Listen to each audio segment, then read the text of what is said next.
What's going on? This is Max here doing another unboxing video. This time I'm doing the Sony A95K. Now if you could do me a favor, if you like this type of content, hit that like button and that subscribe button. I greatly appreciate it. So the first thing that you do is open the top portion of the Sony A95K box. You will see the instructions, how to, installation, the remote, and some of the back paneling. So I'm doing this by myself, but I would advise anyone who is picking up the Sony 65-inch version or even the 55-inch version of the A95K, please have another person to help you out. The installation will go a lot faster if you do that, but I did this by myself, so that's why you see certain things. You may ask yourself, you could have done it this way, but doing this by yourself, this is the best way I could possibly do. So I'm inspecting the box to make sure there's no damages. If you look at the back of the Sony A95K, you'll see that it comes with the stand. And I will forewarn everyone, if you take the stand out first, the TV will fall over. I noticed that when I took the stand out, I made sure that I had to hold the TV in line just to make sure. But the stand is pretty heavy.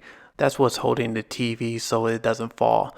So the next thing that I had to do is hold the TV, and I would have to lay the Sony A95K on the box that was shipped in order for me to install the tabletop stand. I would advise anyone to get a partner, spouse, friend, or anyone to help you when it comes to removing the box and placing the A95K on the stand, because this TV is heavy. So out of the box, this is everything that comes with the Sony A95K. So you do have a couple of options with the TV stand where you can have a front or back. The next one is the Sony camera that comes with any Master Series. So the A95K will have the camera. So these are parts that go to the tabletop stand. So you'll go ahead and install that. These are the back covers for the tabletop stand. So here's the new Bravia remote, which is very slick and smaller compared to my Sony A90J remote. I'm glad they did away with the buttons, but I kind of wish they do away with the batteries and do charge instead. But that's kind of like my only gripe. Here is the instructions. Batteries are included. Here's the AC cord that goes to the TV. And there are going to be more panels. Sony love their back panels, but this is for anyone who wants to hide some of their wiring. More panels indeed. I kind of wish they have a better way and didn't give you multiple panels. So the next thing I'm showing is how to install the tabletop stand. So you have two different ways. You could have the tabletop stand to the front, where you can move the TV as far to the wall as possible, or you can have it the opposite way, where you don't have to have that and you could just have the TV come as close to you from the stand perspective. So I was able to lift the TV on my BDI TV stand. And one thing I will say about Sony packaging, they do a great job. It is, I will say, it's better than the Samsung, especially when it comes to securing their TVs and making sure nothing is punctured. And for what I'm about to unravel and show to everyone, it's pretty clean. No issues at all. The screen looks pretty good. No issues, no scratches on it. So with Sony method compared to Samsung, I think the packaging is, I will one up on the Sony side compared to Samsung.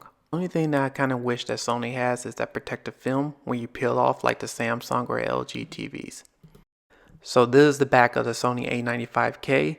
It's very similar to the Sony A90J if anyone has that TV where you could use your TV as a center speaker for your home theater surround sound. I do use that for my Sony A9F where you have that option as well. The only difference between the A90J and the A95K is that both of those TVs have HDMI 2.1 compared to the Sony A9F. It doesn't have that. It all has HDMI 2.0 ports. But on the Sony A95K, for the HDMI 2.1 is 3 and 4 with 3 being eARC. So the next portion of this video, I'm going to speed this up when it comes to the settings and initial setups for the Google TV. The only thing that I'm going to slow down on is when you first turn on the TV after everything downloads, you'll go ahead and see the Bravia logo, which you're seeing right now. If anyone is curious, it's pretty much the same thing with any 2022 or 2021 Sony TVs. But if anyone is interested of learning about the settings, you could probably slow down on this video just to get an idea of what it is. The only thing that is different with this setup is the camera portion of it, which I did the attachment on. But other than that, it's pretty much identical to the Sony A90J. So the next portion is showing the setup of the Sony camera. This comes with all the Master Series for 2022. So this includes the Sony A95K and the Z9K. So you'll get a camera with this.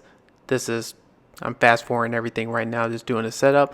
I haven't had time to play with the camera, but in my next video, I'm going to go ahead and give more impressions of how the camera works, or if it works with the Sony A95K.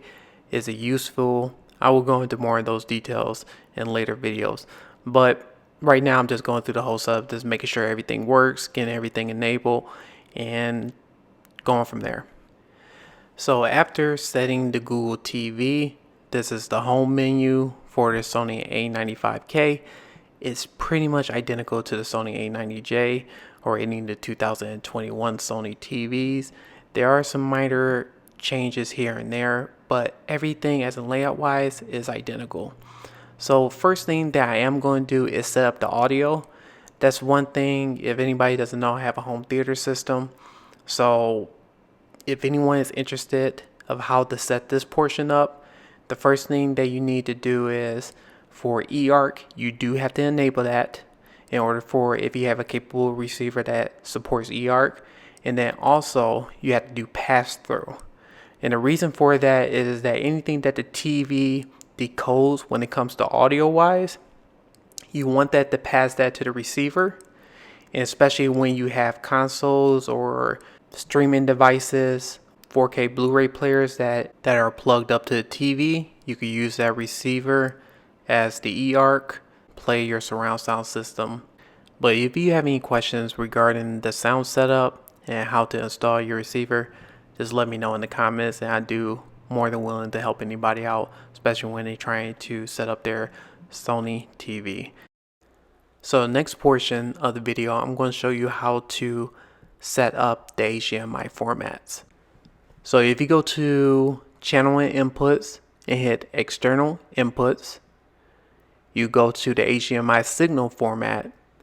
So for this one, for HDMI 1 and 2, you remember this HDMI 2.0, always set it to enhance to get the Dolby Vision.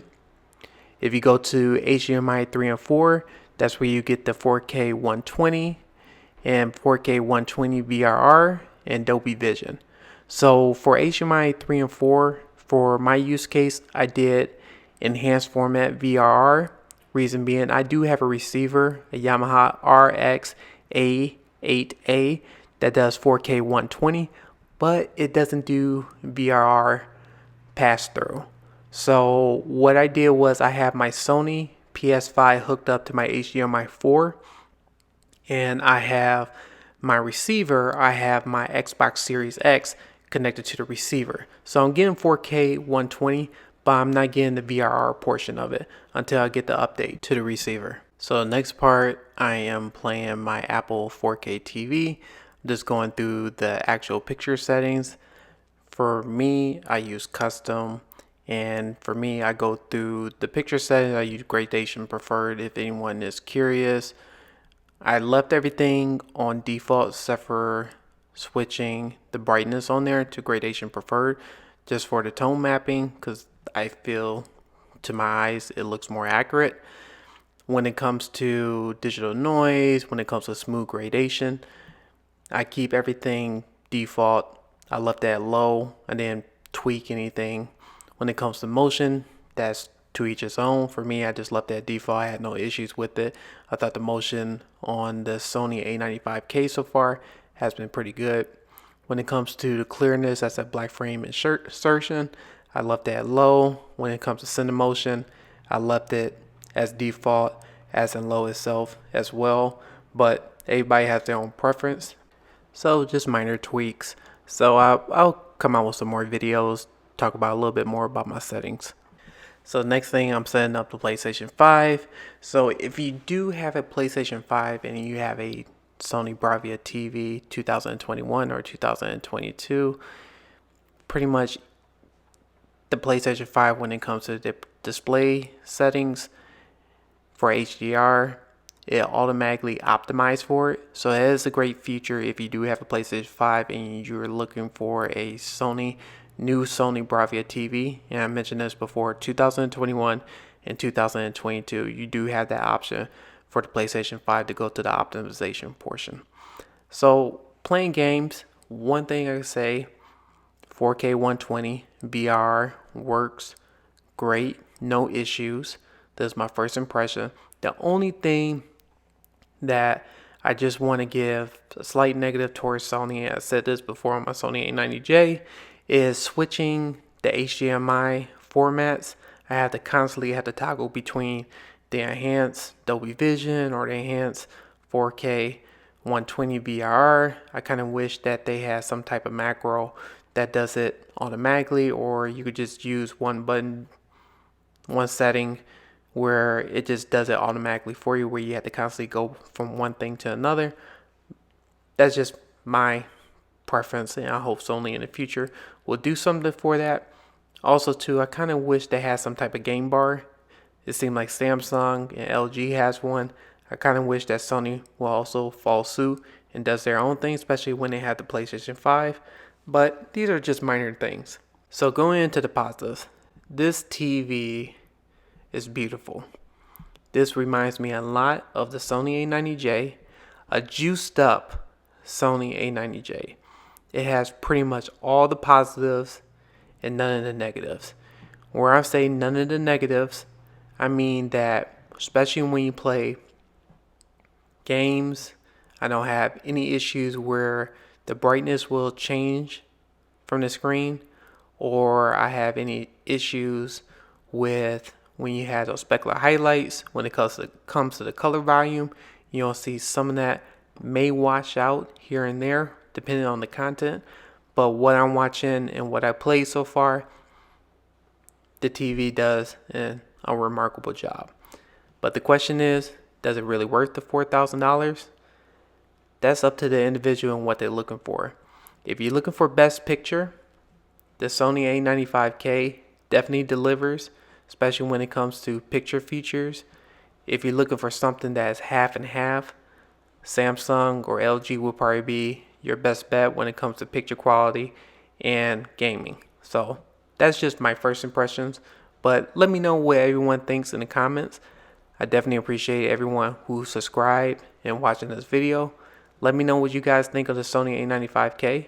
Until next time, I'll see everyone in the next video. Take care. Bye.